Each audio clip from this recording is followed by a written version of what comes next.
What is going on? Welcome to the episode. I had an amazing question from one of my clients recently, and she asked me, if you had to boil it down to one thing, concept, idea, realization, light bulb moment, whatever you'd like to call it, what changed or ultimately clicked for you in terms of your journey? Essentially, her question was, what led to me losing 60 plus pounds, clearing up my autoimmune conditions, squaring away my digestion and my skin, and ultimately getting my health on track? She wanted to know what the pivotal turning point was. And I love this question because A, it is so simple. And you know I love to simplify concepts into digestible and, most importantly, practical takeaways. And B, the answer is one of my life guiding principles at this point. And so I want to share it with you because it completely changed my life. And I've seen it absolutely transform my clients as well. My clientele that get the best results, without a doubt, employ this principle. It is a game changer. Now, I want to be super clear. I am not saying that you should take this perspective in your life. That is totally your call. I'm just sharing what has been so powerful for me as far as improving mine. So I used to say that I wanted to lose fat, get healthier, and see all of the benefits that I just mentioned before I actually did it. And I had all sorts of reasons, justifications, stories, excuses, you name it. I had a but this or but that answer as to why I wasn't getting results at every single turn. It was time, money, stress, work, family obligations, alcohol, eating out, staying social, all of the most common scapegoats. Until I really took an objective view and saw that there were folks that were seemingly busier than I was that were getting great results. And so I was like, okay, maybe it's not the time one. There were also people with fewer resources getting results. And then I thought to myself, well, yeah, that makes sense. Eating healthfully is actually quite inexpensive. So that scratched out the money one. And so I went down my list of excuses one by one, and I could see clear examples of folks that were still making it work regardless of circumstance. And I thought, they can clearly do it. And so what is stopping me? The conclusion that I came to was that I was stopping me. I was giving my power away to all of these external things and using them as an excuse to justify or rationalize why I wasn't getting the results that I said that I wanted. And so the turning point for me in my journey was something very simple, but a pretty tough pill to swallow. And that pill is ownership. It wasn't time, it wasn't money, it wasn't stress, it wasn't family obligation, it wasn't my peer group or my genetics or a slow metabolism or age. What it actually was lack of ownership on my part. Anything and everything but me was the reason that I wasn't progressing. I was playing the blame game and letting myself off the hook all day long. And as soon as I stopped playing that game and started taking ownership of the good, the bad, and the ugly, everything changed, including my body composition. At first, I actually felt super embarrassed because I realized just how full of shit that I had been. It would have been different if I was like, fat loss and getting healthier is not a priority for me at the moment, and then engaged in all of the behaviors that I had been, because that lines up. But I was sitting there saying, I want to lose fat and get healthier, and then doing all sorts of things that go perfectly contrary to that outcome and then blaming everyone and everything except for myself. I had a victim mindset.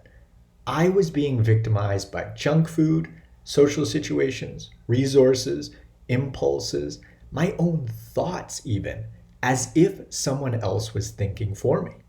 This simple yet incredibly difficult act of taking ownership changed my life. And truth be told, I still catch myself in blame game thinking patterns, but fortunately, I filter everything through the following concept or statement. You may not like it, you may love it. Personally, I find that it works for me, and it is. It's all my fault. My life is my fault.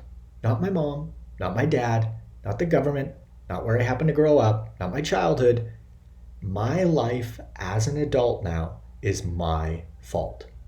Not in the sense that I'm looking to scold myself, but rather if I don't get the outcome that I said that I wanted, it is on me. No one or nothing else. Now, the nice thing about this perspective is that I am accountable for the things that I like in my life. And the not so nice thing is that I am accountable for the things that I do not like in my life. From my body composition to my relationships to my income, I am choosing it all. And one of the key lenses that I like to look through in regards to this stuff is I can look for reasons why I can't and won't, or I can look for reasons how I can and will. If the thing or result that I'm looking at is something that I'm saying that I want. I had an insidious habit of looking for reasons why I couldn't or didn't. And the truth was that it just wasn't a priority. Simple as that.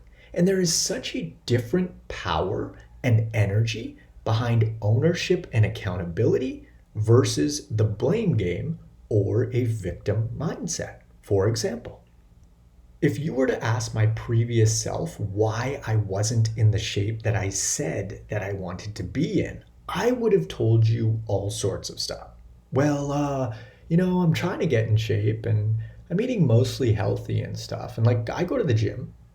Meanwhile, this was probably at a party where I was 8 beers deep and about to head home and crush the entire fridge. But hey, now if you were to ask me that same question with my current perspective, my answer would be far simpler and much more clear.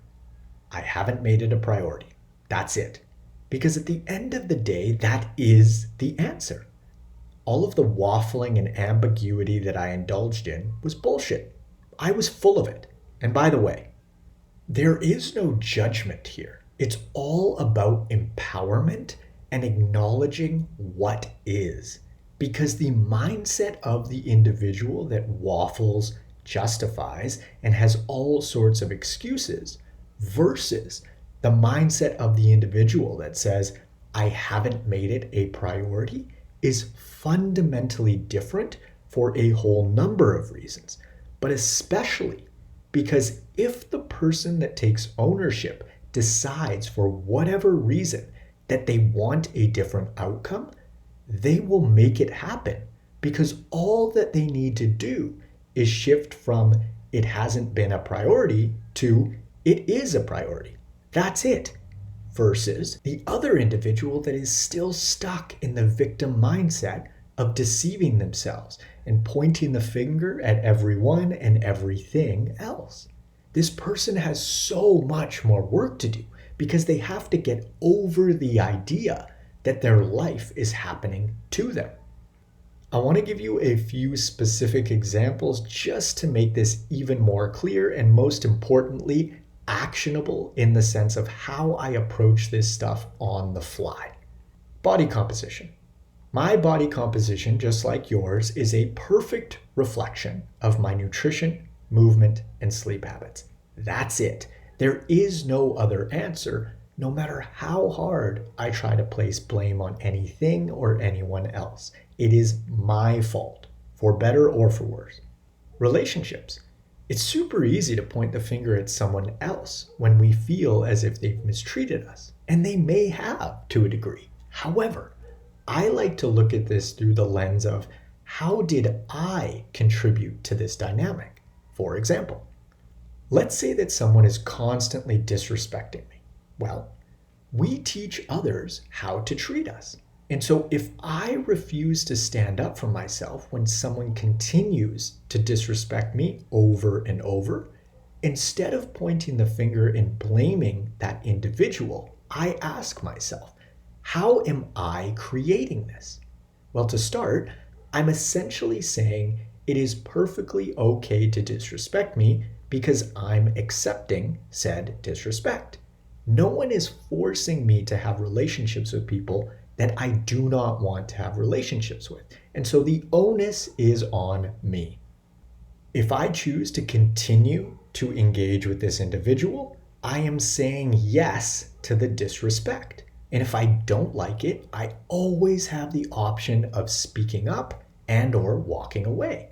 And this is where the ownership and empowerment piece comes in. Relationships are two-way streets.